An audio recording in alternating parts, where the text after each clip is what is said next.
Paano ibalik ang nakablock pero friend pa rin kayo sa Facebook? So marami ang nag-request nito. So noong nakarang araw o nakarang linggo, nag-upload tayo kung paano i-block ang friend mo sa Facebook pero friend pa rin kayo.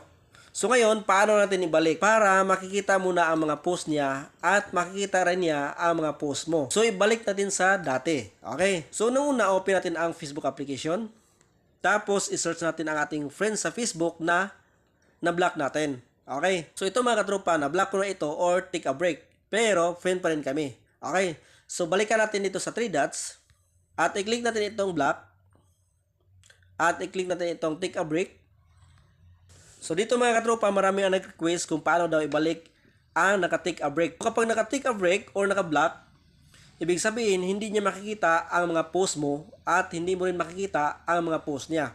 So para naka-block pero friend pa rin kayo sa Facebook. So ngayon, paano ibalik? Scroll down na natin. So ito mga katropa, hanapin natin ito. You chosen to see list of ito mga katropa at ihanapin natin itong see option. Click natin.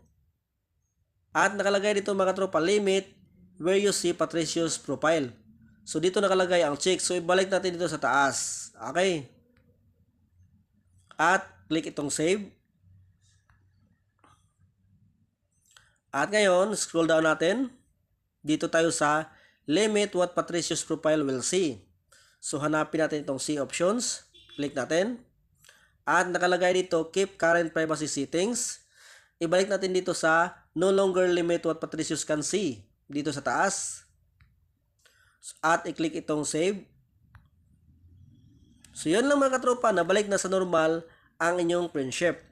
So makikita mo na ang kanyang mga posts at makikita na rin niya ang mga post mo, vice versa.